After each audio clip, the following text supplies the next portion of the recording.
The north is cold and full of whispers. What if Arthur Dayne survived and raised Jon Snow in secret? Before we dive in, check the link in the description if you want exclusive timelines, deeper outcomes, and members-only videos you won't find on YouTube, all on our Patreon. The Tower of Joy stands alone in the Red Mountains of Dorne.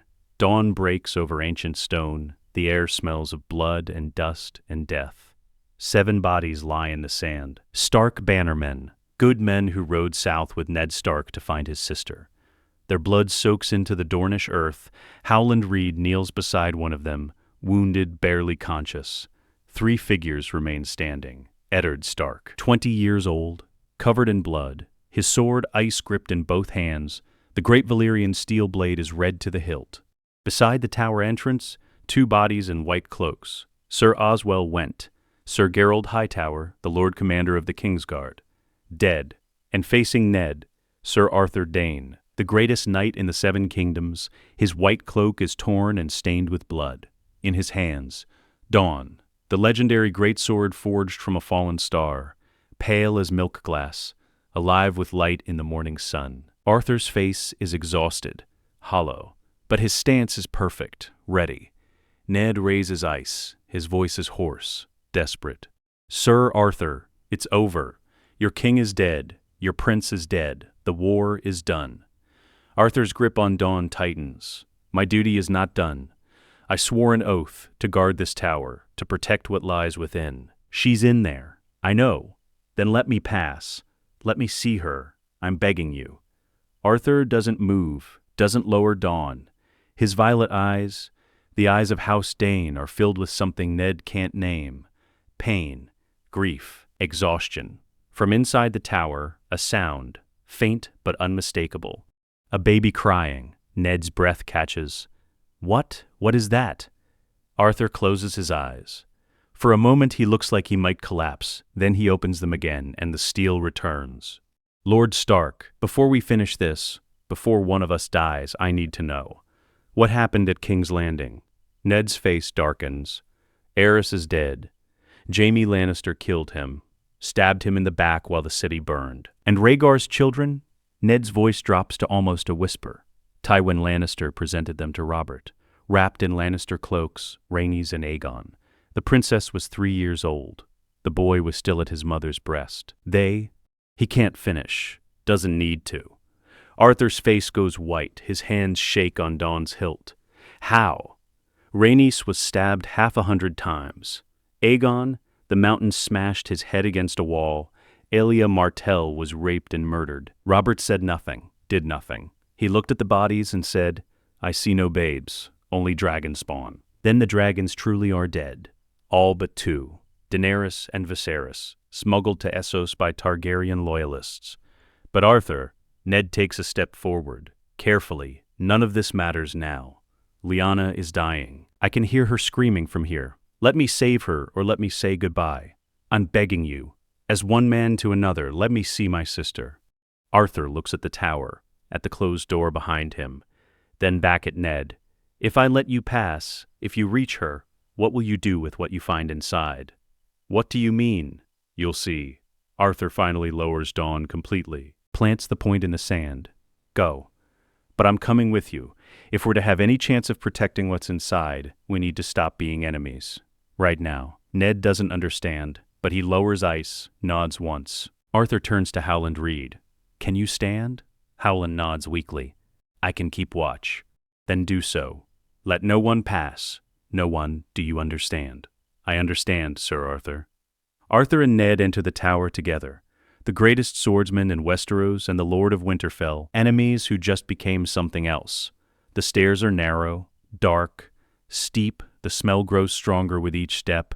Blood, sweat, something else, birth, death. Both at once, at the top a small chamber, a single window, bright desert light streaming through, a bed, and in the bed, Lyanna Stark. Ned stops in the doorway, makes a sound like all the air has been punched from his lungs. Lyanna. She's dying. Anyone can see it. Childbirth has destroyed her. The sheets are soaked with blood. Her face is white as snow. Sweat plasters her dark hair to her forehead, but her gray Stark eyes, the eyes of the wolf, are still fierce, still fighting. In her arms, a baby, tiny, wrinkled, dark hair, crying. Ned rushes to her side, falls to his knees, takes her hand in both of his. Lyanna, gods, what did he do to you, Rhaegar? I don't have much time, and you need to understand all of it. I'm listening. This child, she looks down at the baby in her arms. His name is Aegon, after Aegon the Conqueror, after Rhaegar's first son, the boy who died in King's Landing. Rhaegar's son, another dragon? Yes.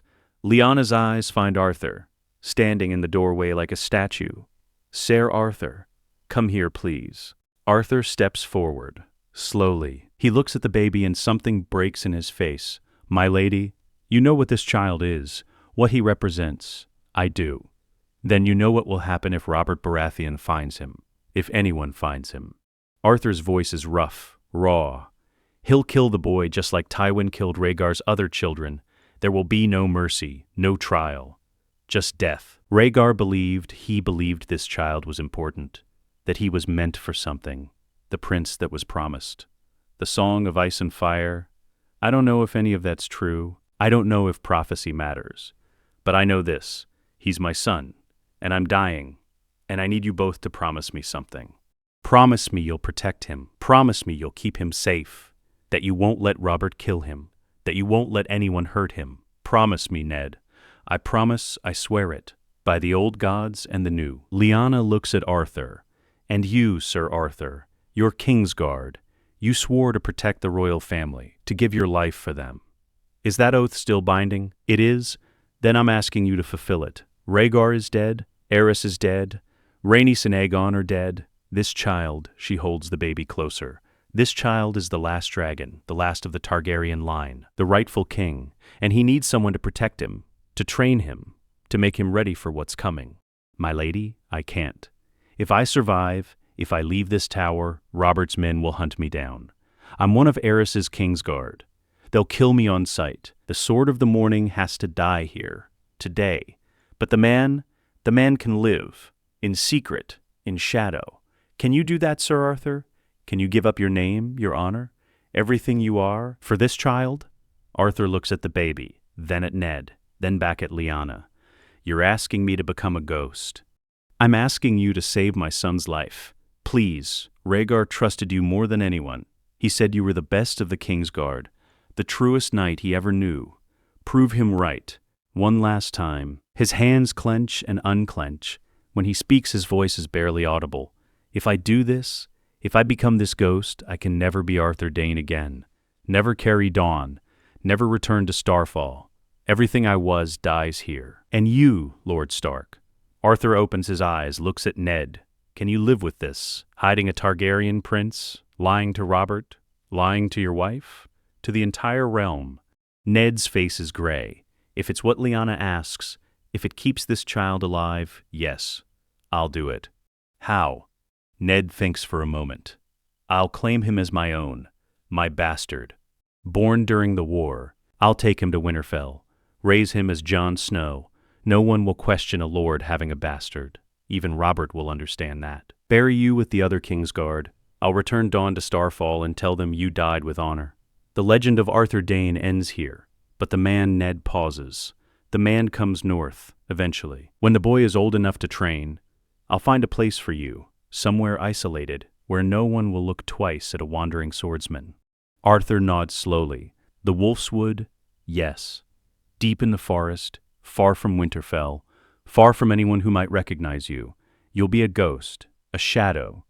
But you'll be alive, and you'll train the boy to be whatever he needs to be. A king, if that's what you believe.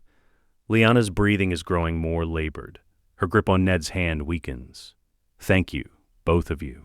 I knew I could count on you. Ned, take care of my son. Tell him his mother loved him. Tell him he was wanted. Tell him... She stops, coughs, blood on her lips. Tell him what, Lyanna? Tell him he's not a monster, not a curse. Tell him he's the best thing I ever did, even if it killed me.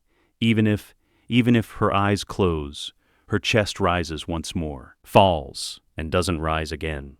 The silence is absolute. Ned bows his head. His shoulders shake, he doesn't make a sound, but tears fall onto Lyanna's hand. Arthur stands, walks to the window, looks out at the Dornish wasteland, the red mountains, the endless sky. "What happens now?" he asks quietly. "Now we bury the dead." Ned's voice is hollow.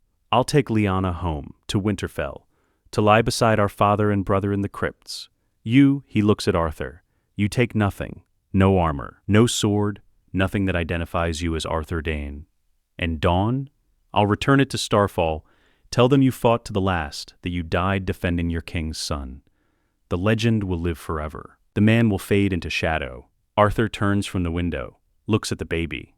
The child has stopped crying. He sleeps peacefully in his dead mother's arms, unaware that his entire life has just been decided by 3 men and a dying woman.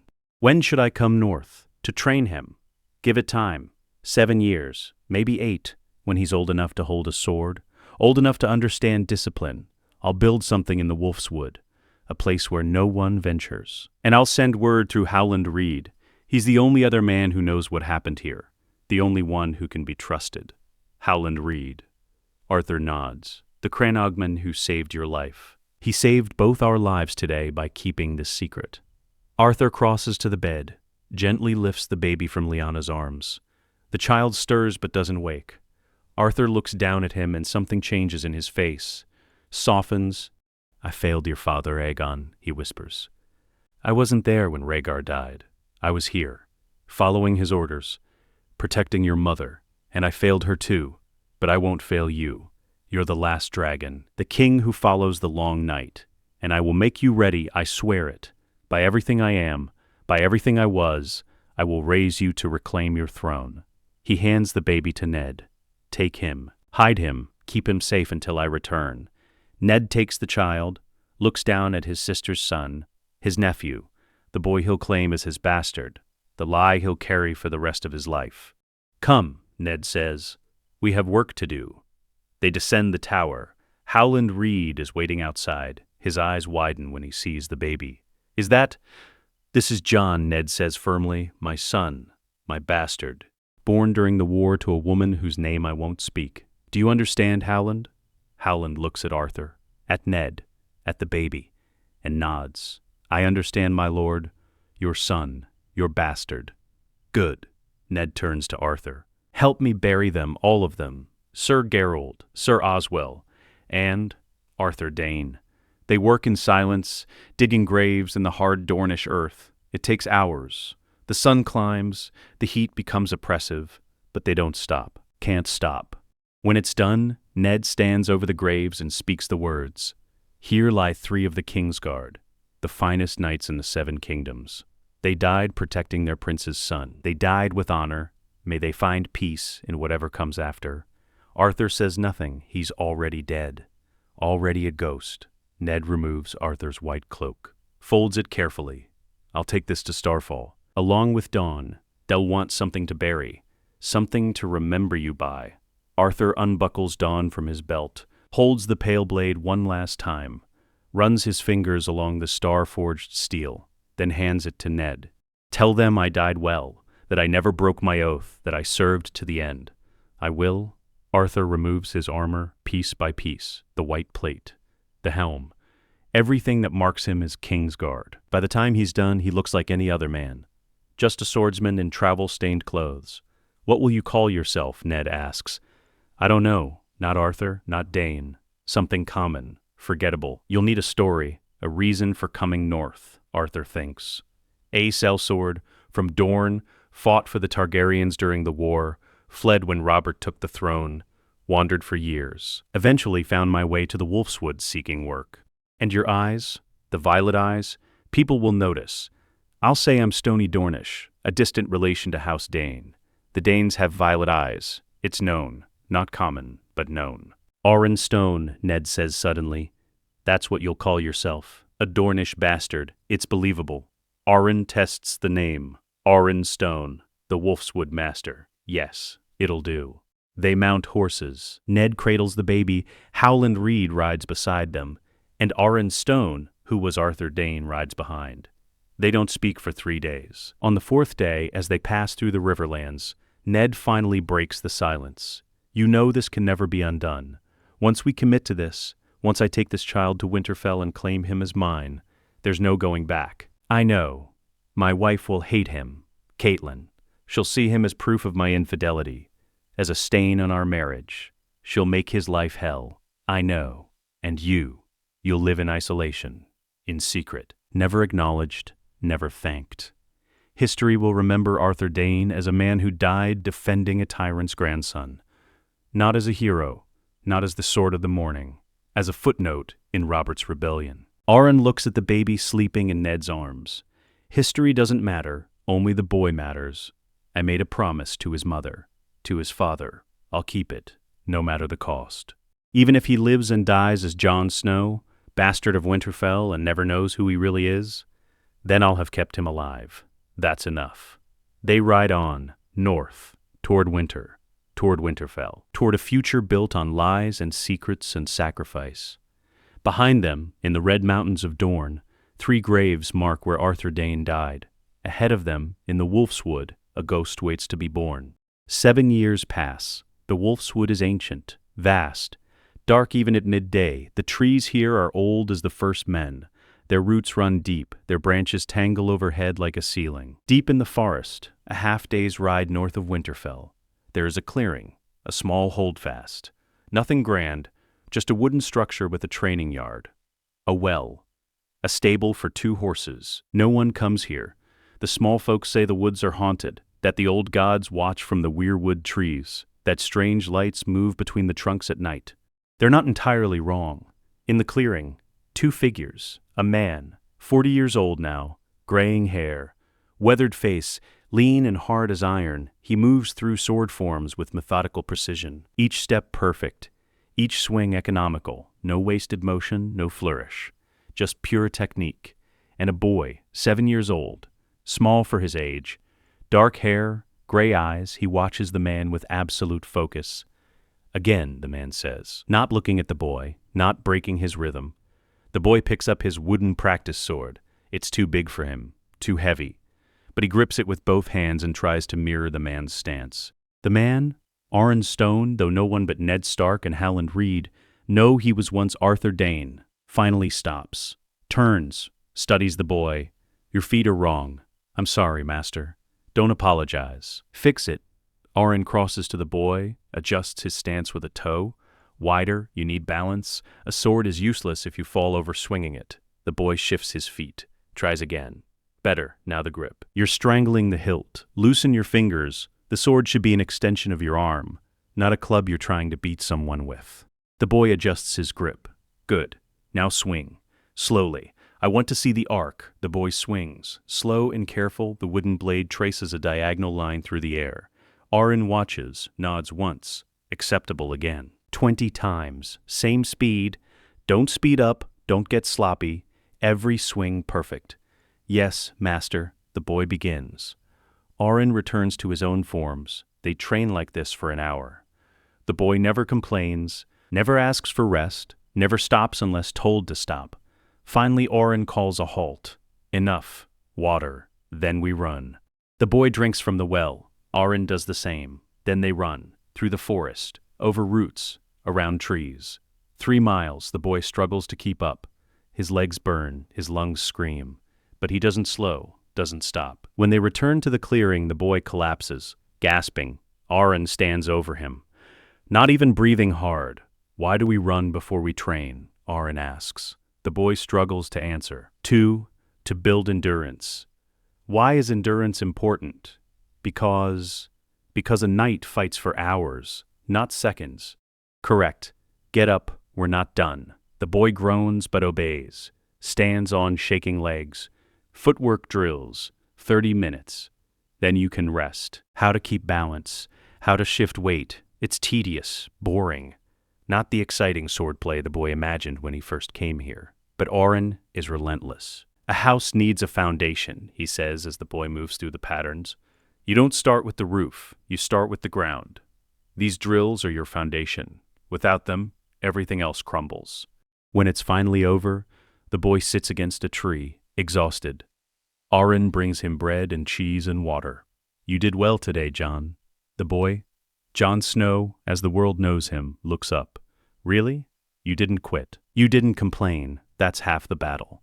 When will I be good, master? When will I be able to fight like you? Arryn sits beside him. Not for years. Maybe not for 10 years. Maybe not ever. But that's not the point, Arryn continues. The point is to be better tomorrow than you are today. Better next week than you are this week. You're not competing with me, Jon. You're competing with yourself. Uncle Ned says you're the best swordsman in the North. Arryn's mouth twitches, almost a smile. Your uncle is kind, but there are many good swordsmen. What matters is whether you become one of them. Why are you training me, master? Uncle Ned says bastards don't usually get trained by masters at arms. Arryn is quiet for a long moment. Because I made a promise to someone who mattered, and because I think you have potential. What kind of potential? The kind that means you could be something special if you're willing to work for it. Jon nods. Serious? I'll work for it, I promise. Good. Now rest. Tomorrow we start earlier, before dawn.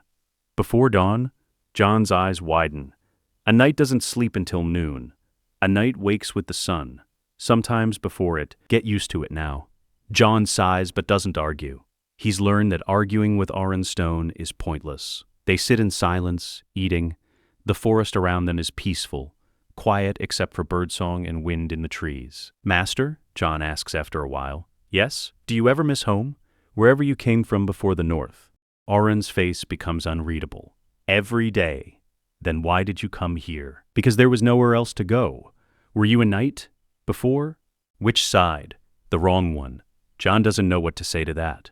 He finishes his bread in silence. Arryn stands. Come, I'll take you back to Winterfell. Your uncle will want you home before dark. They ride south through the Wolfswood. Jon on a small gray mare. Arryn on a taller destrier. The journey takes 2 hours. As they approach Winterfell, Arryn stops at the forest's edge. You know what to tell them if they ask where you've been? Hunting. With you, we didn't catch anything. Good. And what do you tell them about what we do in the Wolfswood? Training, sword drills, running, nothing special. And what do you tell them about me?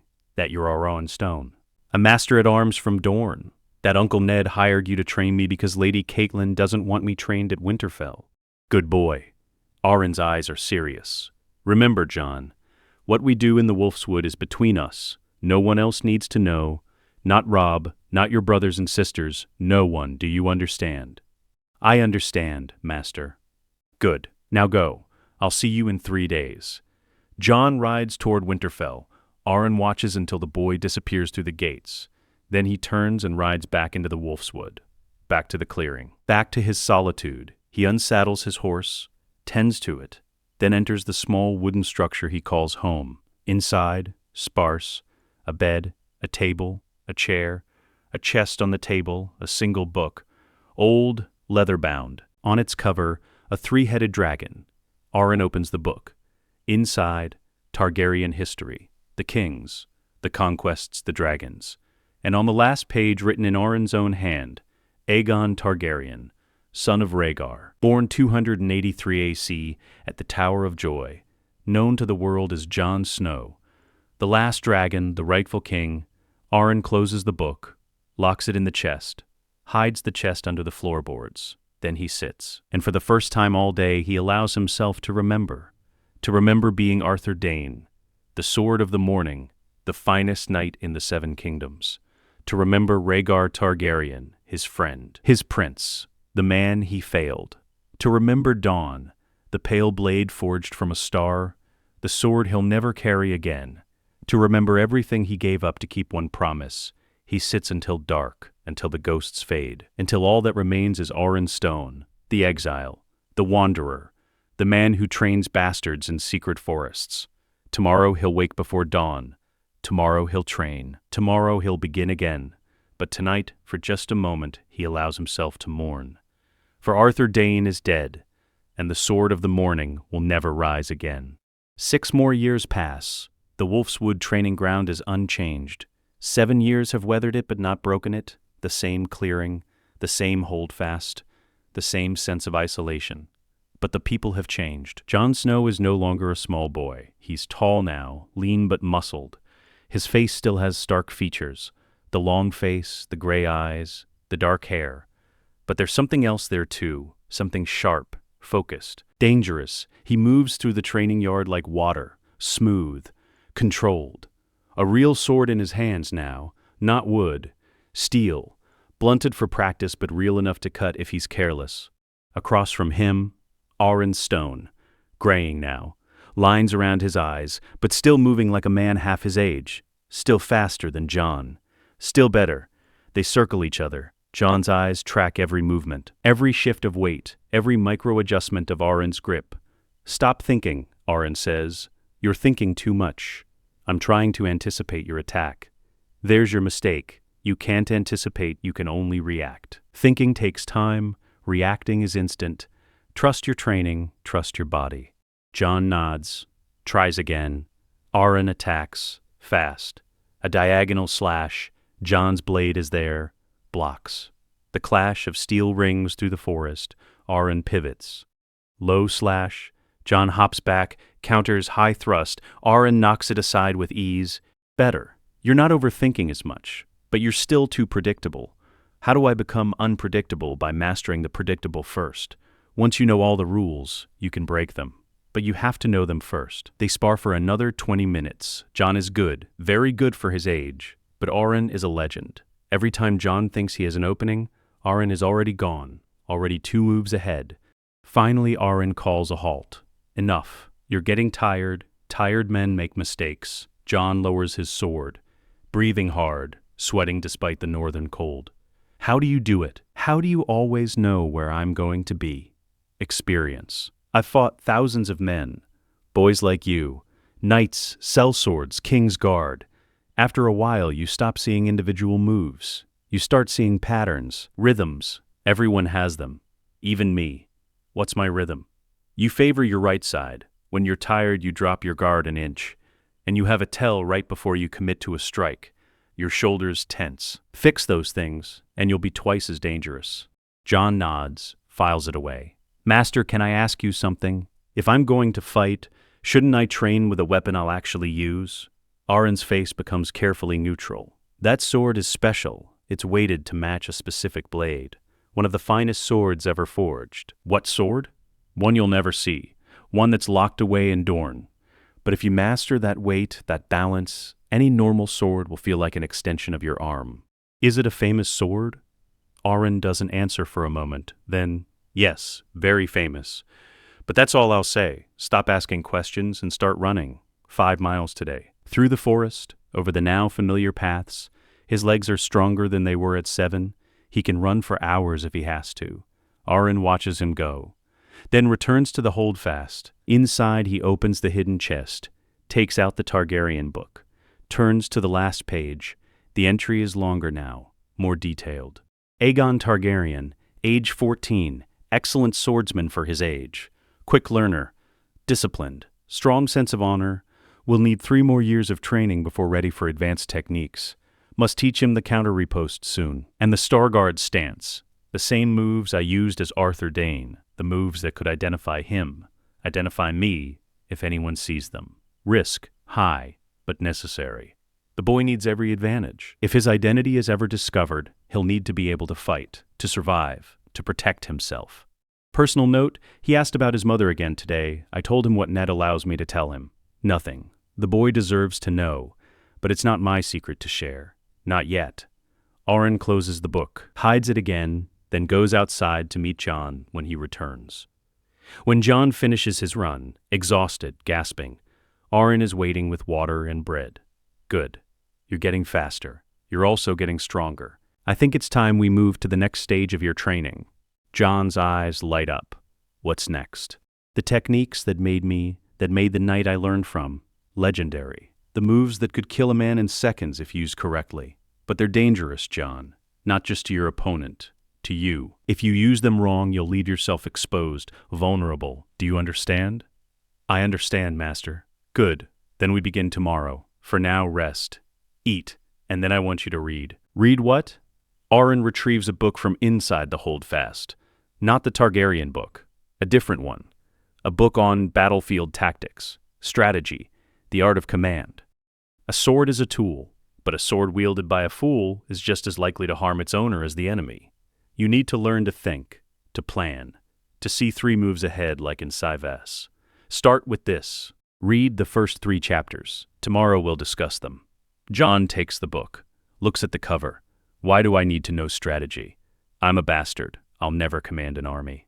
Aron's eyes are serious, intense. You don't know what you'll be, Jon. None of us do. But I'd rather you be prepared for anything than prepared for nothing. Trust me. Read. Jon nods. Yes, master. They sit together as Jon eats, Aron watching the forest. Always watching, always alert. Master, Jon says after a while, do you ever think about what would have happened if you'd fought for Robert instead of the Targaryens? If you'd been on the winning side? Aron's face is unreadable. Every day. Do you regret it? Regret choosing my side? No. I served honorably. I protected those I was sworn to protect. That's all any knight can do. But you lost. Yes, we lost. And now I'm here, hiding in a forest, training a bastard. Instead of, he trails off, stops himself. Instead of what? But that's life, Jon. We don't always get what we want. Sometimes we get what we need. And what I need is to finish what I started 7 years ago. Aron looks at Jon, really looks at him. And for a moment, just a moment, Jon sees something in those violet eyes. Something like grief, like love, like a secret too heavy to carry alone. Training you, making you into something more than just a bastard, making you into a man who could change the world, if you wanted to. Jon doesn't know what to say to that. He finishes his bread in silence. When it's time to return to Winterfell, Jon rides south alone. Aron stays in the Wolfswood, always stays. Never comes to Winterfell except on the rarest occasions. Never risks being seen by anyone who might recognize him. Jon rides through the gates, past the guards, into the courtyard, and there waiting for him is Robb Stark. Jon, where have you been? I've been looking for you all day. Jon dismounts, grins, hunting with Aran. Didn't catch anything, though. Again, you spend more time with that dour Dornishman than you do with your own family. He's teaching me to fight, properly, not just swinging a sword around. Robb laughs. I can swing a sword just fine. Ser Rodrik says I'm the best student he's had in years. Ser Rodrik is a good teacher, but Aron is something else. Something else? He's just a master at arms. A sellsword father hired because mother won't let you train with us in the yard. Right, because I'm a bastard. Robb's face falls. Jon, I didn't mean... It's fine. I know what I am. Come on, let's go see what Arya's gotten into today. I heard her terrorizing Septa Mordane again. They walk into Winterfell together, brothers, best friends, raised as Starks. But Jon knows, has known for 4 years since Aron told him the truth on his 10th name day, that he's not a Stark. He's a Targaryen, the last dragon, the rightful king of the 7 kingdoms. And every day he lives that lie. Every day he pretends. Every day he wonders if the truth will ever come out. And if it does, what will happen to everyone he loves? Winterfell is preparing for a king. The entire castle hums with activity. Servants scrub floors that haven't been scrubbed in years. Cooks work day and night. The stables are cleaned and re-cleaned. Guest chambers are aired. Fires lit. Banners hung. King Robert Baratheon is coming north. And with him, the entire royal court. Jon Snow stands in the training yard watching the chaos. He's been forbidden from helping. Lady Catelyn made that very clear. You will stay out of sight, she told him 3 days ago, her voice cold as winter ice. The king is coming to Winterfell. I will not have a bastard embarrassing this family in front of the entire realm, do you understand? Jon understood. He always understands. He's been understanding his entire life. So he stands and watches and tries not to feel like he doesn't belong in his own home. Robb finds him there. Jon, there you are. Father's been looking for you. For me? Why? I don't know. But he's in his solar, said it was important.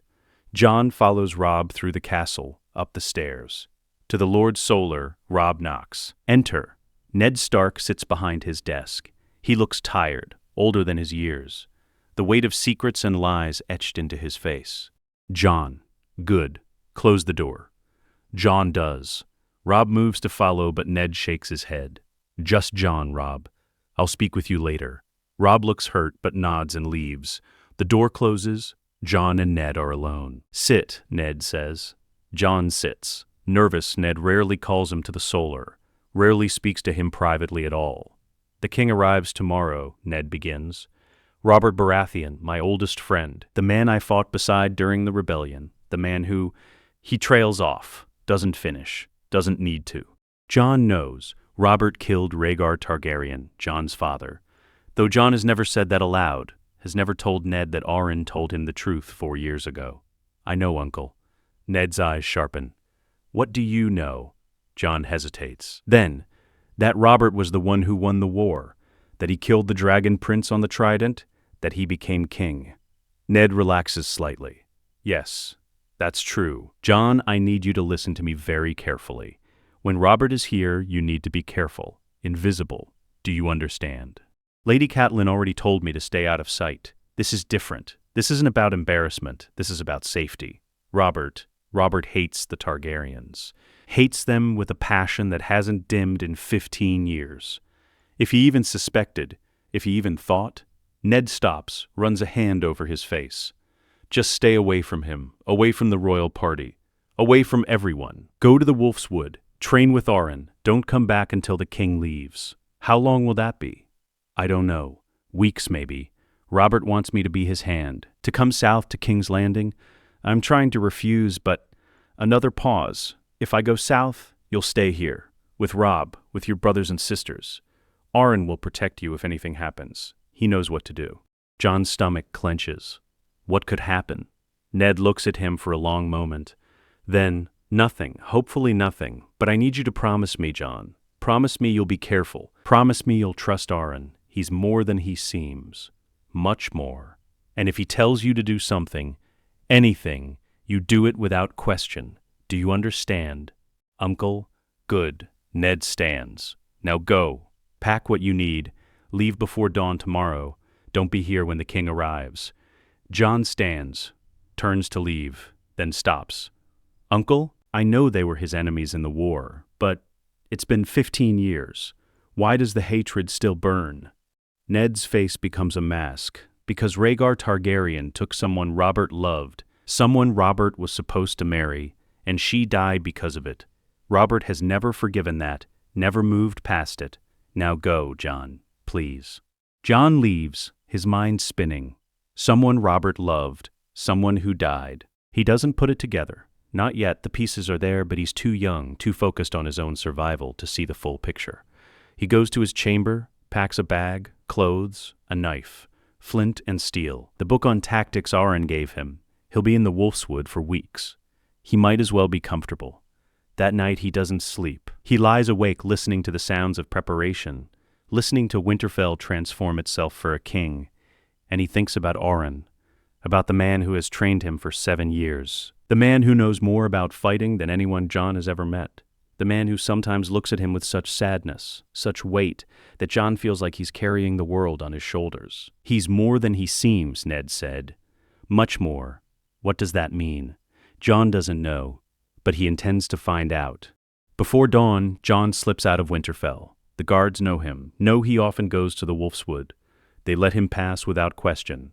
He rides north, through the gray morning light, through the forest, to the clearing. Arryn is already awake, already training, moving through sword forms with mechanical precision. He stops when he sees Jon. You're early, to stay here until the king leaves. Arryn's face becomes unreadable. Did he say why? He said it wasn't safe, that Robert hates the Targaryens, that I should stay away from him. Your uncle is wise. Arryn sheathes his sword. Come inside. We need to talk. Then he does something Jon has never seen him do before. He opens the hidden chest under the floorboards, takes out a book, an old leather-bound book with a 3-headed dragon on the cover. Jon's breath catches. Is that Targaryen history? Arryn opens the book, flips to the last page, turns it so Jon can see. Read. Jon reads. His own name, his real name. Aegon Targaryen, son of Rhaegar, born 283 AC, at the Tower of Joy, known to the world as Jon Snow, the last dragon, the rightful king. Below that, years of notes, training observations, Jon's progress, details about his life, all written in Arryn's hand. Jon looks up, his gray eyes wide.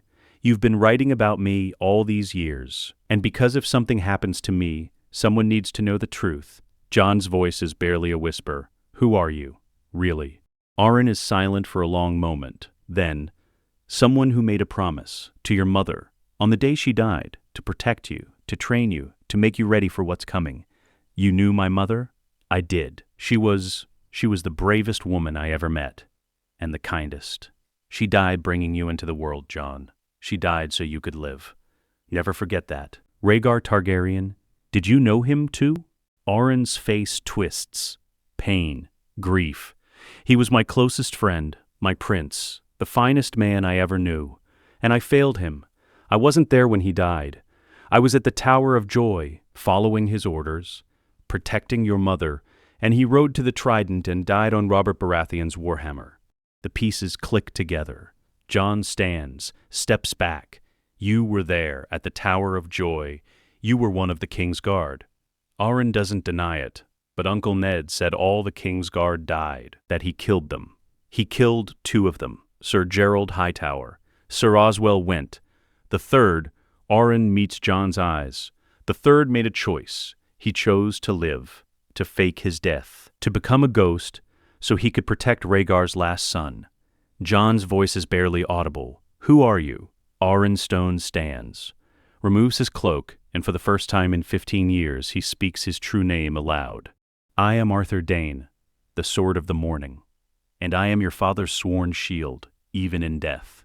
Even beyond death, I will protect you, Aegon Targaryen, until my last breath. The Arthur Dayne, the greatest knight who ever lived. You're supposed to be dead. I am dead. To the world, to history. Arthur Dayne died at the Tower of Joy. Only Arryn Stone remains, a ghost training a bastard in the woods. That's all anyone can ever know. Because Robert Baratheon is coming to Winterfell, and with him comes danger. Not just for you. For everyone you love. If Robert even suspects you're Rhaegar's son, he'll kill you. He'll kill Ned for hiding you. He'll kill everyone who knew the secret. So you need to understand what's at stake. You need to understand why you can never, ever reveal who you are. Jon's mind is reeling. I've been training with a legend for 7 years, and I never knew. That was the point. If you'd known, you might have acted differently, might have drawn attention, might have made people suspicious. Better you thought I was just some Dornish sellsword. And the sword, the weighted practice blade, you said it matched a famous sword. Arthur crosses to a corner of the holdfast, pulls aside a cloth. Beneath it, a great sword, plain, unadorned, but perfectly balanced. This blade is weighted to match Dawn. My sword, the sword forged from a fallen star. The sword I gave up when I became Arryn Stone. You've been training for 7 years to wield a weapon you've never seen. A weapon you may never wield. Where is it? Dawn. At Starfall, my family's castle in Dorne.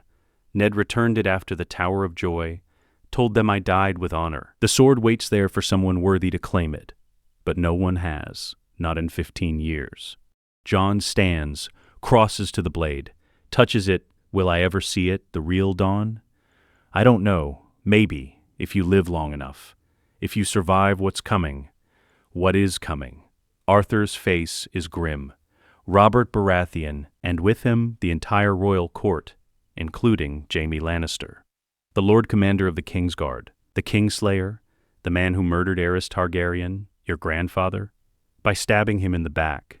He's also, Arthur pauses, he's also someone who knew me, who trained beside me, who learned from me. If he sees you fight, if he sees the techniques I've taught you, he might recognize them. And if he recognizes them, he'll start asking questions. Then I won't fight. I'll stay here, like Uncle Ned said. That may not be enough.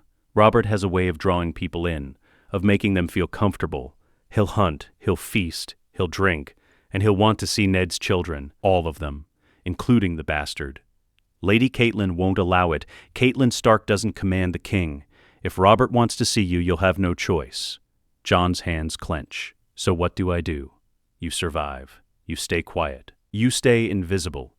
And if you absolutely must be seen, you fight like a mediocre swordsman, not like someone I trained. Hide your skill. Hide everything I've taught you. Can you do that? I think so. You have to do more than think. You have to be certain. Because if Jaime Lannister sees what you can do, if he recognizes my techniques, the secret unravels, and everyone dies.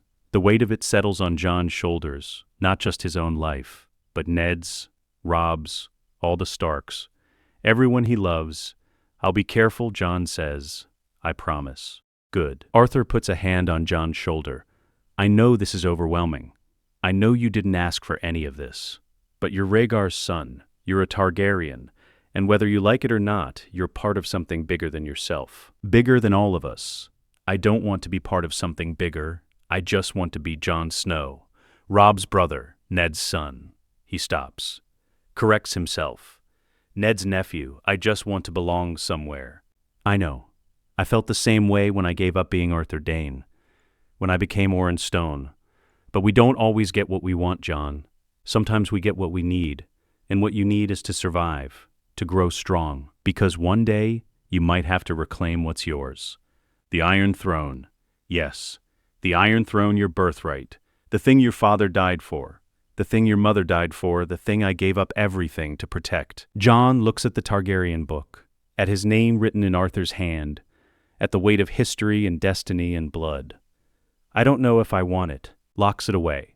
Now come, we train, and I'm going to teach you something new. The technique that made me famous, the counter-riposte, the move I used to kill the Smiling Knight.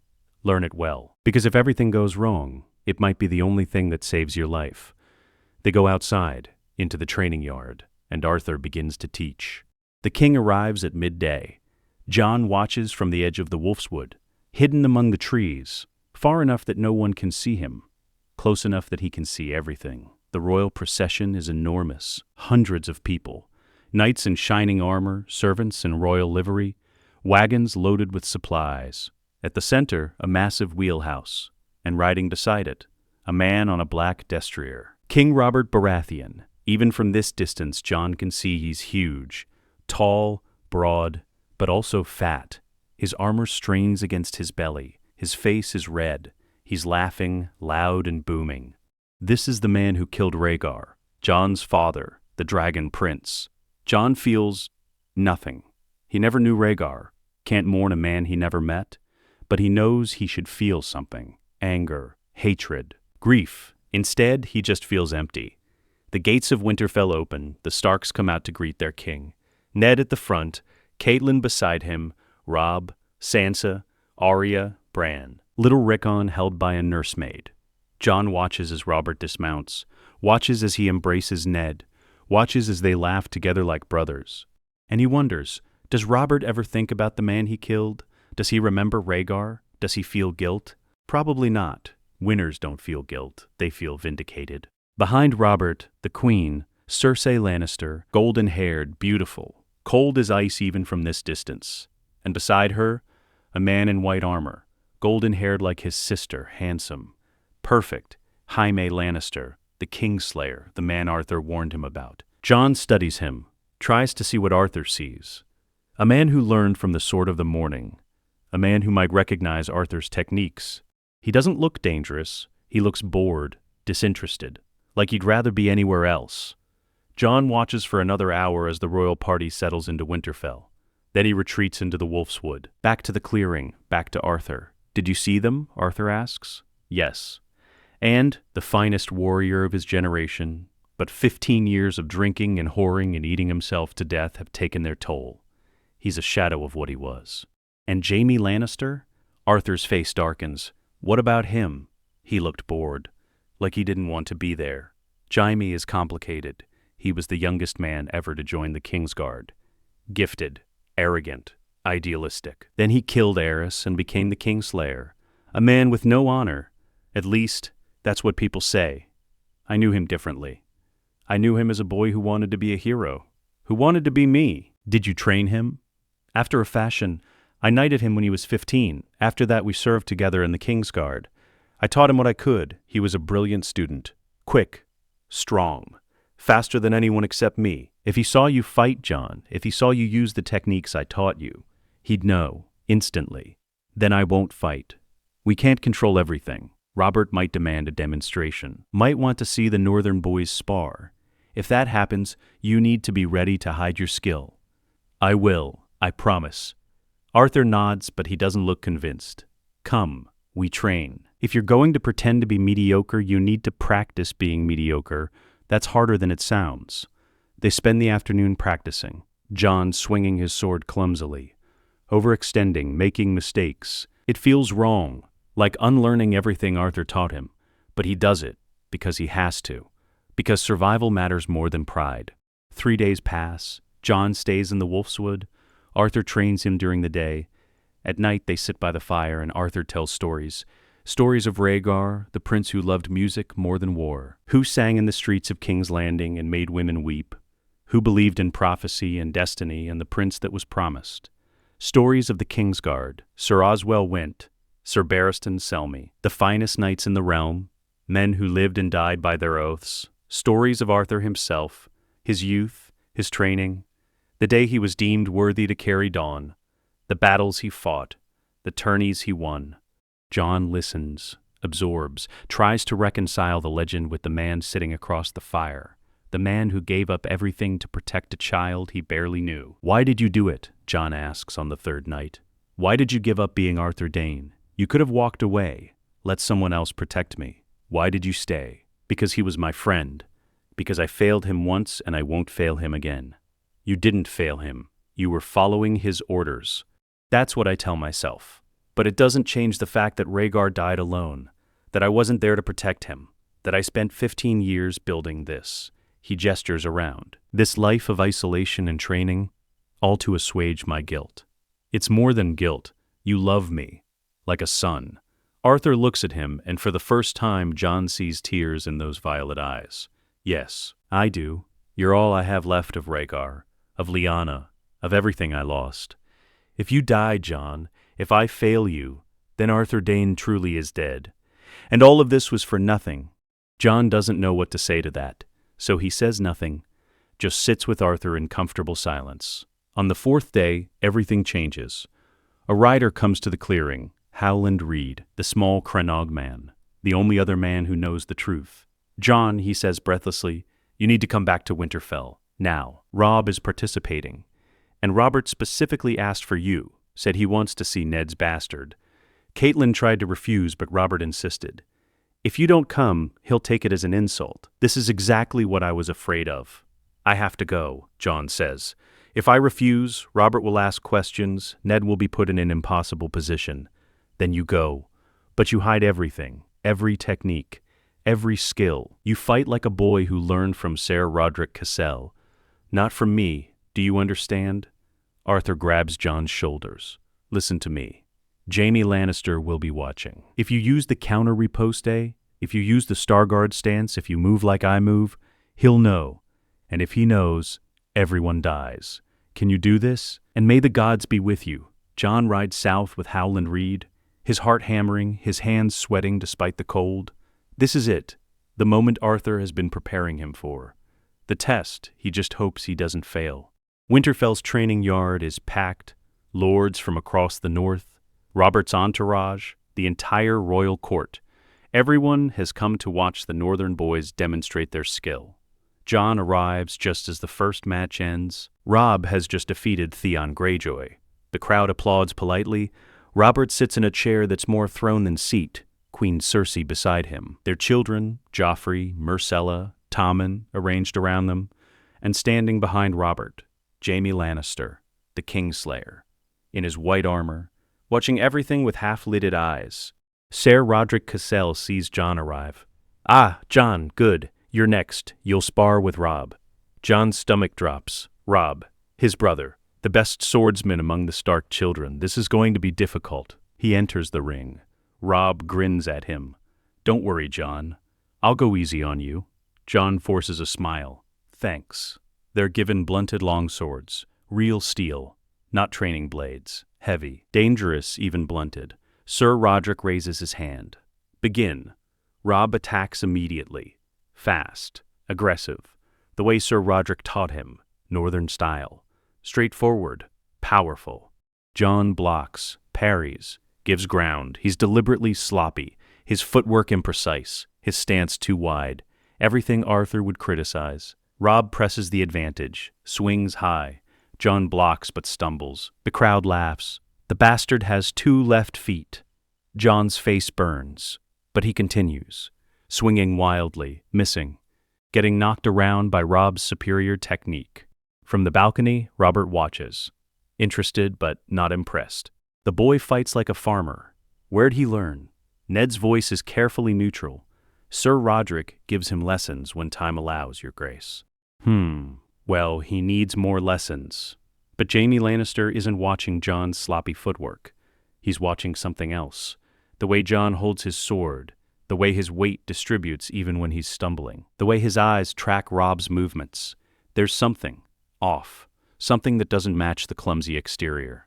The match continues. Robb is clearly winning. Jon is clearly losing. It's obvious to everyone. Then Robb makes a mistake. He overextends, lunges too far, and Jon's instincts take over. For just a split second, Jon forgets he's supposed to be mediocre, forgets he's supposed to hide his training. He reacts. The counter riposte. The move Arthur taught him. The move Arthur used to kill the Smiling Knight. Jon pivots. Backward step. Weight shift. His blade comes up, catches Robb's sword at an angle, redirects it, disarms him. In 2 heartbeats, Robb's sword is on the ground, and Jon's blade is at his throat. The yard goes silent. Jon realizes what he's done. His blood turns to ice. He drops his sword immediately, steps back. I'm sorry, I didn't mean, it was just... The crowd erupts in applause. Robert stands. Well, the bastard has some skill after all. Did you see that, Ned? The boy's got talent. But Ned isn't smiling. He's pale, staring at Jon with barely concealed horror. And Jaime Lannister, Jaime is standing now, leaning forward, his eyes locked on Jon. Because Jaime has seen that move before. That exact move, the pivot, the weight shift, the disarming technique. He's seen it once in his life, 15 years ago, when Arthur Dayne used it against the Smiling Knight in the Kingswood Brotherhood. Jaime's mind races. That's impossible. That technique died with Arthur. No one else knew it. No one else could teach it. Unless, Jaime looks at Ned Stark, sees the fear on his face, looks at Jon Snow, sees a boy who just did something impossible, and Jaime Lannister begins to suspect that something is very, very wrong in Winterfell. The demonstration ends. Jon is praised by Robert, clapped on the shoulder, told he has potential. But Jon barely hears it. He's watching Jaime, watching the Kingslayer's face, and he knows. He knows Jaime saw, knows Jaime recognized the technique, knows the secret is about to unravel. As soon as he can, Jon slips away, runs from Winterfell, back to the Wolfswood. Back to Arthur. He finds Arthur in the training yard, practicing forms, as always. It went wrong, Jon gasps. I did the counter riposte. I didn't mean to. It just happened. And Jaime Lannister saw. I know he saw. He was staring at me. Master, what do I do? Then he curses, long and inventive, in several languages. We don't have much time, he says finally.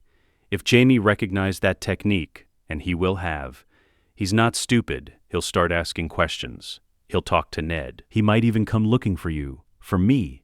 Should I run? Should we both run? No. Running admits guilt. We stay, we wait, and we see what Jaime does. What if he tells Robert? What if, and we die, but not without taking some of them with us? Arthur's face is grim. But Jaime is complicated. He's not loyal to Robert, not really. He serves because he has no choice, because he's trapped by his white cloak and his family's ambitions. If I can reach him, if I can make him understand what? That you're not a threat, that you're just a boy trying to survive, that killing you serves no purpose except satisfying a dead king's grudge. Jon's voice is small. Do you think he'll listen? Arthur looks at him. I don't know. But I trained Jaime. I knighted him. I was his hero once. Maybe that means something. Maybe it's enough. They wait, all afternoon, into the evening, and as the sun sets, a rider appears at the edge of the clearing, a man in golden armor on a white horse. Jaime Lannister has come to the Wolfswood, and Arthur Dayne must face the student he abandoned 15 years ago. Jaime Lannister rides into the clearing as the sun sets, golden armor catching the last light, white cloak billowing behind him, hand on his sword hilt. He dismounts, slowly, eyes scanning the training yard, the small holdfast, the weapons rack, the well. And then he sees them, Jon Snow, standing near the holdfast door, tense, ready to run. And beside him, a man, tall, lean, Graying hair, weathered face, violet eyes, Jaime goes very still. His hand tightens on his sword. No. His voice is barely a whisper. It's not possible. You're dead. Ned Stark killed you at the Tower of Joy. I saw your sword return to Starfall. I mourned you. The man steps forward into the dying light. And for the first time in 15 years, Arthur Dayne stands before someone who knew him. Really knew him. Hello, Jaime. Jaime staggers, like he's been struck. Arthur, gods, it's really you. You're alive. I'm alive. How? Why? What? Jaime's voice cracks. What are you doing here, in the north? Training Ned Stark's bastard. Arthur's face is calm, controlled. Walk away, Jaime. You don't want to do this. Don't want to. Jaime's shock transforms into rage. You've been alive for 15 years. 15 years I thought you were dead. I thought I'd lost my mentor, my hero. And you were here, hiding in a forest, training a bastard? It's more complicated than that. Then explain. Make me understand. Because right now all I see is a man I idolized, a man I would have died for, and he let me believe he was dead. Do you remember the Tower of Joy? What we were guarding? Lyanna Stark, Rhaegar's lover, the woman Robert Baratheon was supposed to marry. And do you remember why we were guarding her? Jaime's eyes narrow. Because Rhaegar commanded it. Because she was carrying his child. Yes, his child. A son, born the day Ned Stark arrived. Born the day Lyanna died. Arthur gestures to Jon. This boy really looks at him for the first time. The dark hair, the gray eyes, the Stark features. He's Ned Stark's bastard. Everyone knows that. No, he's Rhaegar's son, the last living Targaryen, the rightful king of the Seven Kingdoms. Ned claimed him as his bastard to protect him, to hide him from Robert, and I faked my death to protect him, to train him, to make him ready. Jaime's world tilts. You expect me to believe that? That Ned Stark has been hiding a Targaryen prince for 15 years? That you gave up being Arthur Dayne for this? Tell him your real name. Jon's voice is small but steady. My name is Aegon Targaryen, sixth of my name, son of Rhaegar Targaryen and Lyanna Stark, born at the Tower of Joy, raised by Eddard Stark, trained by Arthur Dayne. Jaime stares. This is madness. If Robert finds out, if anyone finds out, then we all die. Arthur's voice is flat. Robert, Ned, me, the boy everyone who knew the secret. That's why it has to stay secret. That's why you need to walk away, Jaime. Forget what you saw. Forget you were ever here. I can't do that. I'm Kingsguard. I serve the king. If there's a Targaryen pretender alive, it's my duty to tell Robert. Is it? Arthur's voice sharpens. Tell me, Jaime, when you killed Aerys Targaryen, when you stabbed the Mad King in the back, was that your duty, or did you break your oath to save 500,000 people? Jaime's face twists. That was different. How? You broke your sacred vows because it was the right thing to do, because serving a madman was worse than being an oathbreaker. I'm asking you to do the same thing now. Break your oath to Robert. Protect an innocent boy instead of condemning him to death. Robert isn't a madman, no, but his hatred of the Targaryens is. He would kill this boy without hesitation, without trial, without mercy. Just like Tywin killed Rhaegar's other children, smashed against walls, stabbed 100 times. Is that the king you want to serve, Jaime? Is that the man you want to protect? Jaime's hand moves to his sword. You're asking me to commit treason. Arthur draws his own blade, the weighted practice sword. Not dawn, but deadly enough. Then commit treason or draw your sword. Choose. For a long moment they stand frozen. Two legends, teacher and student, mentor and protégé. Then Jaime's rage explodes. He draws. Attacks. Not to kill, not yet, but to prove something. To prove that the man he idolized isn't a coward, isn't a deserter, isn't everything Jaime fears he might be. Steel clashes. The sound rings through the forest. Jaime is fast, brilliantly fast, one of the finest swordsmen in the Seven Kingdoms. He attacks with controlled fury, high slash, low thrust. Combinations Ser Barristan taught him, techniques he learned from years in the Kingsguard. But Arthur is faster. Arthur doesn't just block. He flows. Like water, every movement economical, Perfect. No wasted energy, no flourish. This is the sword of the morning. This is the man who defeated the smiling knight, who stood guard at the Tower of Joy, who gave up everything and lost nothing of his skill. Within seconds, Jaime is on the defensive. Within a minute, he's breathing hard. Arthur pivots, the same move Jon used in the sparring yard. The counter repost, Jaime's sword goes flying. Arthur's blade stops an inch from Jaime's throat. Jaime freezes, on his knees, disarmed, defeated. You always telegraphed your attacks, Arthur says quietly. I told you that when you were 15. You still haven't fixed it. Jaime looks up at his mentor, and something breaks in his face. Why? Why did you do this? Why did you give up everything for a child you barely knew? Arthur lowers his sword, steps back, because I made a promise, to Lyanna Stark, to Rhaegar, to protect their son, and because I failed Rhaegar once, I wasn't there when he rode to the Trident. I was at the tower following his orders, and he died without me. I won't fail his son. But you're Arthur Dayne, the Sword of the Morning, a legend, and you've spent 15 years hiding in a forest, training in secret, living as a ghost. Don't you regret it? Every single day. Arthur's voice is raw, honest. But I'd do it again, because that boy, he looks at Jon, that boy is all I have left of Rhaegar, of the man I served, the friend I loved. If he dies, if I fail him, then Arthur Dayne truly is dead. And all of this was for nothing. Jaime slowly stands, retrieves his sword, sheathes it. You're asking me to do what you did, to give up my honor, my oaths, everything I am. I'm asking you to be the knight you wanted to be, the knight who saves people instead of condemning them, the knight who does what's right even when it costs everything. Jaime looks at Jon. The boy is terrified, young, innocent. He looks nothing like Rhaegar, nothing like the Silver Prince Jaime remembers. He looks like a bastard from the north, like someone who never asked for any of this. If I walk away, Jaime says slowly, if I keep this secret, Robert will never know. The realm will never know. The boy lives and dies as Jon Snow, and the Targaryen line ends with him. What do you want from this? I want Jon to survive, that's all. I don't care if he ever sits the Iron Throne. I don't care if history remembers him. I just want him alive, safe, free to choose his own path. Jaime is quiet for a long time. Then he turns to Jon. What's your name, boy? Jon Snow, sir. That's what I want to be called. I don't want to be Aegon. I don't want to be a king. I just want to be Jon. Then, slowly he kneels. Then I, Jaime Lannister, swear to protect you, Jon Snow. Not as a Targaryen, not as a king, but as a boy who deserves to live. As my mentor's student, as someone who shouldn't pay for his father's sins. Jon stares. You're kneeling. You're the Lord Commander of the Kingsguard. You don't kneel to bastards. I kneel to people who are worth kneeling for. And right now, that's you. Jaime stands, looks at Arthur.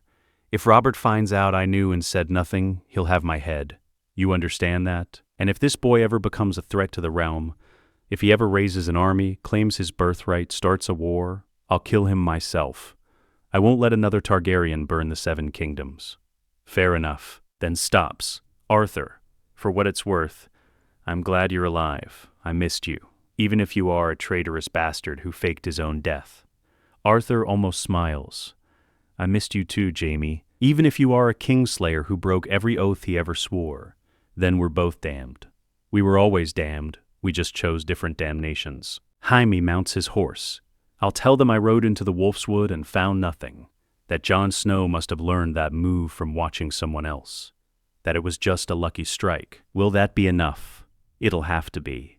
Good. Then this conversation never happened, and Arthur Dayne is still dead. Jaime pauses. But Oren Stone is a decent master at arms. If anyone asks, I'll say he seems competent. Nothing special, just another sellsword. Thank you. Jaime rides away. Into the darkening forest, the golden night disappearing into the shadows. Jon exhales, like he's been holding his breath for hours. Is it over? Are we safe? For now, Arthur says, but this was too close, Jon, too close. We can't make mistakes like that again. I'm sorry. I didn't mean to. I know. It was instinct, training taking over. But instinct can kill you as easily as save you. Remember that. They stand in the clearing as night falls. The forest around them is peaceful, quiet, but both of them know the danger is far from over. 3 days later, Robert Baratheon stands in Ned Stark's solar, drinking wine, eating a leg of mutton, being Robert. Ned, old friend, I need you. The realm needs you. Jon Arryn is dead and I'm drowning in vipers. Cersei, Littlefinger, Varys, all of them whispering, plotting. I need someone I can trust, someone who knew me before the crown. Will you be my hand? Ned's face is gray. Robert, I can't. My place is here, in the north. With my family, your place is beside me. We won the throne together, Ned, you and me, and now I'm asking you to help me keep it. Robert's voice softens. Please, I'm begging you. I can't do this alone. Ned looks at his oldest friend, the man who killed Rhaegar, the man who would kill Jon if he knew the truth. And Ned realizes he has no choice. If he refuses, Robert will take it personally. We'll ask questions. We'll wonder why Ned is so desperate to stay in the north. All right, Ned says quietly. I'll come south. I'll be your hand. Robert grins, claps Ned on the shoulder. That's my brother. We'll hunt together, drink together. It'll be like old times. But Ned isn't thinking about old times. He's thinking about Jon, about leaving him here, about what happens if the secret comes out while Ned is in King's Landing. That night, Ned rides to the Wolf's Wood, alone, to the clearing he built 15 years ago. Arthur is waiting. I heard you're going south. I have no choice. Robert won't take no for an answer. If I refuse, he'll suspect something. And Jon? Jon stays here, with Robb. With his brothers and sisters, you'll protect him. 3 days ago, Jon told me. What happened? Jaime saw, recognized the technique, came to investigate. We fought. I won. And then he made a choice. He chose to keep the secret. Can we trust him? I don't know. Jaime is complicated. He's broken every oath he's ever sworn, but he did it for the right reasons. I think he wants to be the knight he dreamed of being, and protecting Jon gives him that chance. Ned nods slowly. I'll be gone for months, maybe longer. If something happens, if Robert discovers the truth, if someone betrays us, you need to get Jon out. Take him north, to the wall, beyond the wall if necessary, somewhere Robert can't reach him. I will. Promise me, Arthur.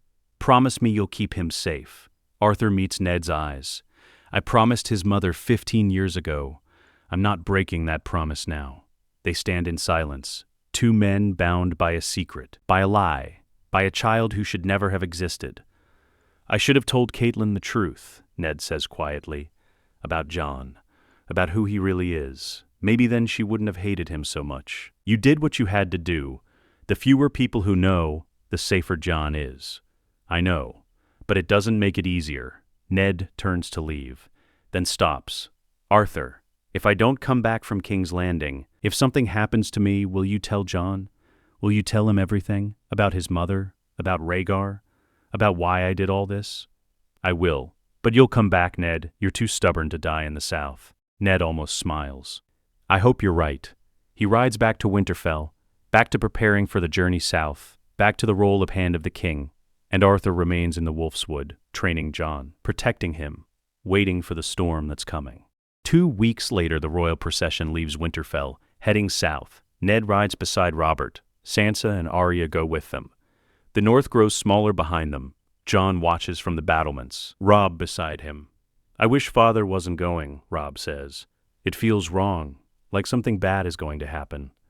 Jon doesn't answer. He's thinking about Arthur, about Jaime Lannister, about how close they came to disaster. Jon, Robb says, that move you did, in the sparring match, the one where you disarmed me, where did you learn that?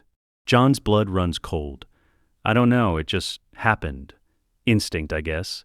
It didn't look like instinct, it looked like something someone taught you, something Arryn taught you. Ser Roderick doesn't know moves like that. I've trained with him for years, that was something else. Something, Robb trails off. Never mind. I'm probably imagining things. Robb is smart, observant. He's starting to ask questions, starting to notice things. Jon needs to be more careful, needs to hide better, needs to be perfect. Because one mistake could end everything. 1 month later, Ned Stark sits in the Tower of the Hand, going through Jon Arryn's papers, trying to understand why his predecessor died, and he finds something, a book. The lineages and histories of the great houses. Jon Arryn's last words were, "The seed is strong." Ned opens the book, reads, and slowly a pattern emerges. Every time a Baratheon married outside their house, the children had black hair. Always, for 300 years. Black hair. Baratheon features. But Robert's children, Joffrey, Myrcella, Tommen, are golden-haired. Lannister features. Not a trace of Baratheon in them. Ned's blood runs cold, because he knows what this means. They're not Robert's children. They're Jaime's, Cersei and Jaime, brother and sister, incest. And if Robert finds out, Ned closes the book, his hands shaking, because he's just discovered another secret, another lie, another child whose true parentage could start a war. And he realizes he's surrounded by secrets. Jon's parentage. The whole realm is built on lies. He should tell Robert about Joffrey, about Cersei and Jaime. But if he does, if Robert finds out, he'll kill them all. Cersei, Jaime, the children, just like he would kill Jon if he knew the truth. Ned thinks about Jon, about Arthur, about the promise he made 15 years ago. And he makes a decision. He'll tell Cersei first, give her a chance to flee, to take her children and run before Robert discovers the truth. It's the merciful thing to do, the honorable thing, but it's also the thing that will get him killed. Winterfell, the same time. Jon and Arthur train in the Wolfswood, as always. The same drills, the same techniques, the same dedication. But something is different. Jon is distracted, unfocused. Again, Arthur says for the 10th time, "You're dropping your guard." "I'm sorry, Master. I'm worried about Uncle Ned. He's been gone for weeks. I haven't heard anything." What if something happened? Ned can take care of himself. He's survived wars, he'll survive politics. But what if he can't? What if Robert finds out about me? What if someone betrays us? Arthur stops, lowers his sword. "Jon, listen to me. Fear is natural. But fear makes you sloppy, makes you careless. You need to push it aside, focus on what you can control. And right now, what you can control is your training. I know. I'm trying. Try harder. Because if everything goes wrong, if Ned dies, if the secret comes out, if we have to run, you need to be ready. You need to be able to fight, to survive, to protect yourself. Do you understand?" "I understand." "Good. Now. Again. From the beginning. And this time don't think. Just react." They train until dark, until Jon's arms are shaking, until every muscle screams, and then they sit, by the fire, eating, resting. "Master," Jon says after a while, "if Uncle Ned doesn't come back, if something happens to him, what do I do?" Arthur is quiet for a long time. "You survive, you stay strong. You remember who you are, not Aegon Targaryen, not a king, but Jon Snow, a boy who has people who love him, people who would die to protect him. That's your strength, Jon, not your blood, not your birthright, your connections, the people who stand beside you. People like you. Yes, people like me." Arthur looks at Jon. "I've spent 15 years training you, teaching you, protecting you, and I want you to know I don't regret a single moment. You're the son I never had, the legacy I'll leave behind. If I die tomorrow, if I never draw another breath, I'll die knowing I did something that mattered. I saved Rhaegar's son. I kept my promise. And that's enough." Jon's throat is tight. "You're not going to die. Everyone dies, Jon. The only question is when, and whether we die well. Then you'll die well, because you're Arthur Dayne, the Sword of the Morning, the greatest knight who ever lived." Arthur smiles, sad and small. "I was Arthur Dayne. Now I'm just a ghost training a boy in the woods. But if that's my legacy, if that's what history remembers, then it's a legacy worth having." They sit in comfortable silence, master and student, ghost and dragon, two people bound by secrets and sacrifice. And in King's Landing, Ned Stark makes the decision that will end his life. 3 days later, Cersei Lannister stands in the throne room, surrounded by gold cloaks, by Lannister guards, by men loyal to her family, and on the Iron Throne, not Robert. Robert is hunting, dying, gored by a boar, drowning in wine and stupidity. On the throne, Joffrey, golden-haired, cruel-eyed, 12 years old, and already a monster. And at the base of the throne, Ned Stark, on his knees. In chains, Eddard Stark, Joffrey announces, voice high and petulant. You are accused of treason, of conspiring to steal my throne, of claiming I am not the rightful king. How do you answer these charges? Ned's voice is steady. I answer that you are not Robert's son, that your mother committed treason with her own brother, that you have no claim to the Iron Throne. The throne room erupts, shouts, gasps. Cersei's face is a mask of rage. Joffrey stands. You dare speak to me like that? You dare question my birth? I dare speak the truth. Something you've never heard in your spoiled little life. Joffrey's face turns red. I am the king, and I sentence you to death. Sir Islan, bring me his head.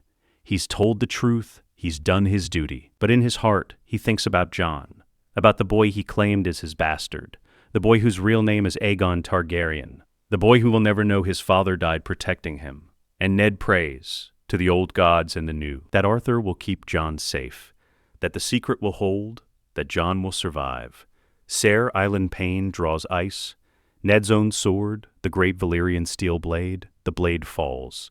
Eddard Stark dies, and in Winterfell, a raven arrives bearing the news that will change everything.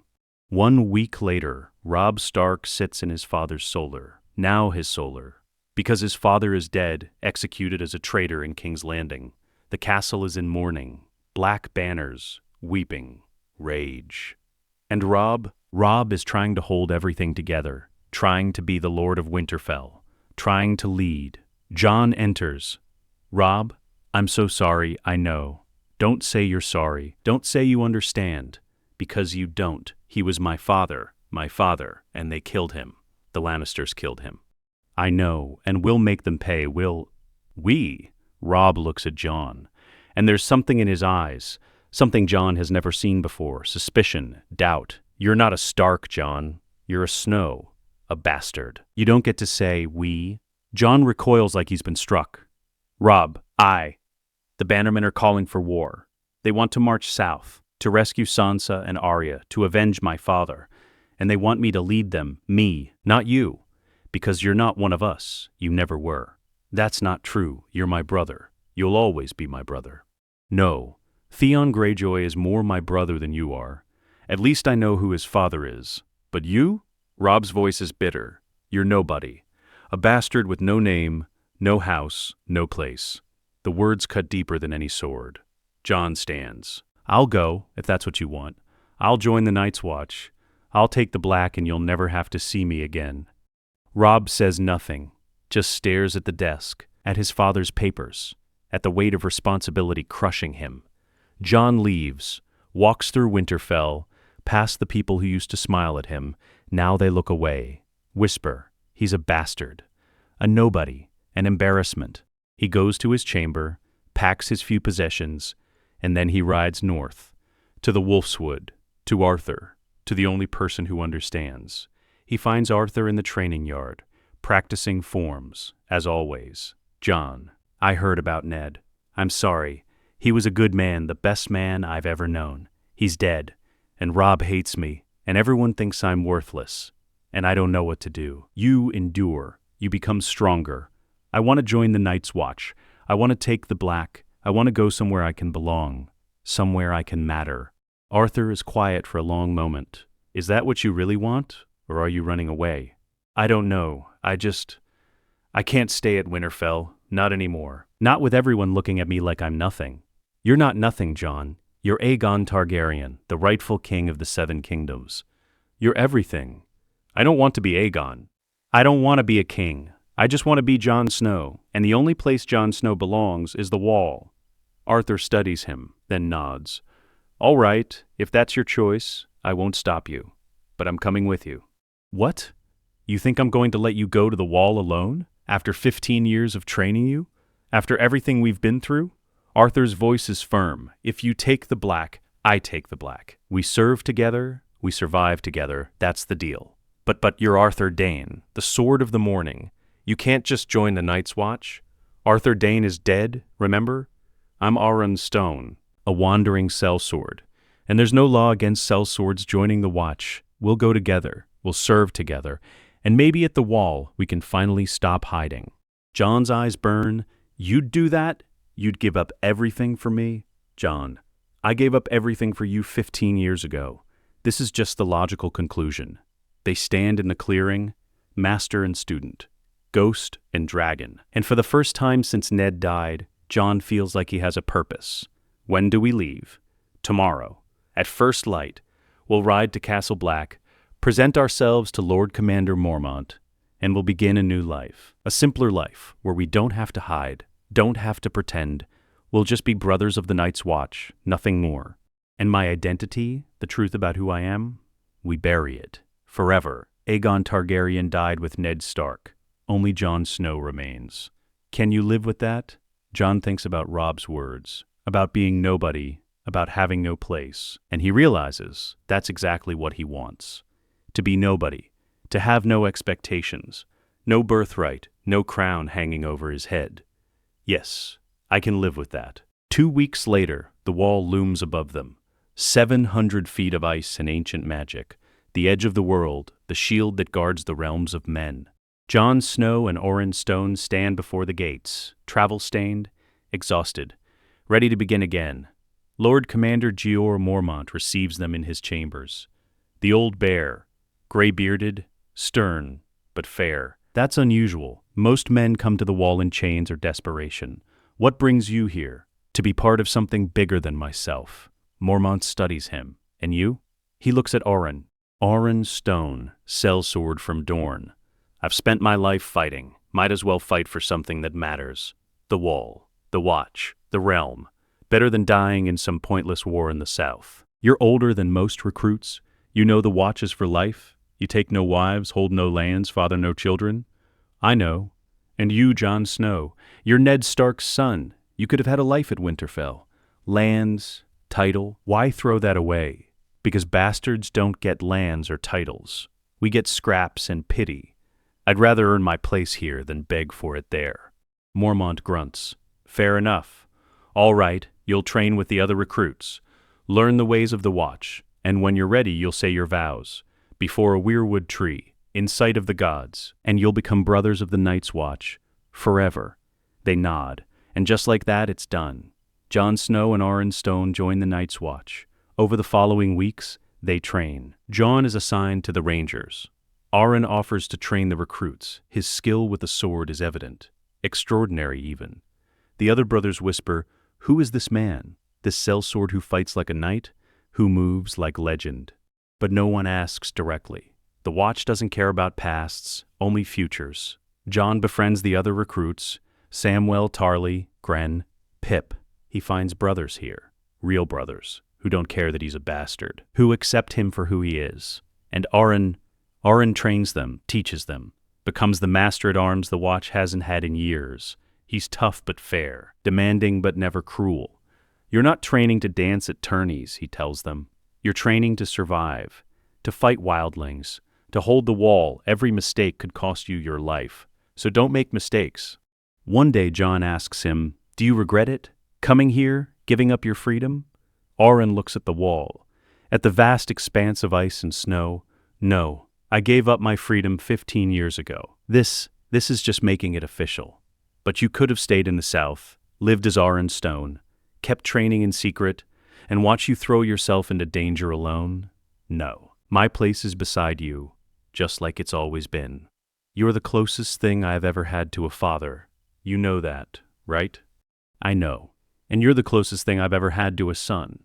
That's enough." 2 months after arriving, Jon says his vows. Before a weirwood tree in the haunted forest. In sight of the old gods, hear my words and bear witness to my vow. Night gathers, and now my watch begins. It shall not end until my death. I shall take no wife, hold no lands, father no children. I shall wear no crowns and win no glory. I shall live and die at my post. I am the sword in the darkness. I am the watcher on the walls. I am the shield that guards the realms of men. I pledge my life and honor to the Night's Watch, for this night and all the nights to come. The words echo through the forest, and Jon Snow, who was Aegon Targaryen, becomes a brother of the Night's Watch. Oren says his vows the same day. The same words, the same commitment, and when it's done, when they're both sworn brothers, they stand on the wall together, looking north, at the vast frozen wilderness, at the darkness beyond. Do you think we'll ever see dawn again? Jon asks quietly. The real dawn, the sword you left behind? Arryn is silent for a long moment. I don't know, maybe. When the long night comes, when the dead rise and march on the wall. Maybe then, someone will bring dawn from Starfall. Someone worthy. And maybe, he looks at Jon, maybe that someone will be you. Me? I'm not worthy. I'm just a bastard, a brother of the Watch. You're more than that. You're the boy I trained for 15 years, the boy I gave up everything to protect, the boy who could be a king if the world were different. If you're not worthy of dawn, Jon Snow, then no one is. Jon doesn't know what to say to that, so he says nothing, just stands beside Arthur. Arryn, the man who saved his life, the man who became his father, the man who gave up being a legend to become a ghost. And together they watch the north and wait for whatever comes next. 5 years later, Jon Snow stands on the wall, 19 years old now, taller, stronger, a man grown, his black cloak billows in the wind. He's been Lord Commander for 6 months, the youngest in the Watch's history, elected after the previous Lord Commander died beyond the wall. The brothers respect him, follow him because he's fair, because he's skilled, because he leads from the front, and beside him always is Arryn Stone, who trains the recruits, who advises Jon, who protects him from the shadows. They've heard the news from the south, the War of the Five Kings. Robb Stark dead at the Red Wedding, the Lannisters triumphant, the realm tearing itself apart. But the wall endures, and the Watch endures, and Jon and Arryn endure. Storm's coming, Arryn says, looking at the dark clouds gathering in the north. When isn't it? Jon replies. That's what the north is. One long storm. The wildlings are moving, gathering. And beyond the wall, Arryn trails off. Something's waking up. Something old. Something terrible. Then we'll face it, like we faced everything else, together. Arryn looks at Jon, and for the first time in years he smiles. A real smile, genuine, proud. Together, just like we always have, just like we always will. They stand on the wall, two men who should never have met, who should never have bonded, who should never have survived. Jon Snow, who was Aegon Targaryen, who gave up a throne to protect the realm, and Arthur Dayne, who was the Sword of the Morning, who gave up a legend to protect a boy, ghost and dragon, master and student, father and son, ready for whatever the long night brings. Let us know what you'd like to see next. The end.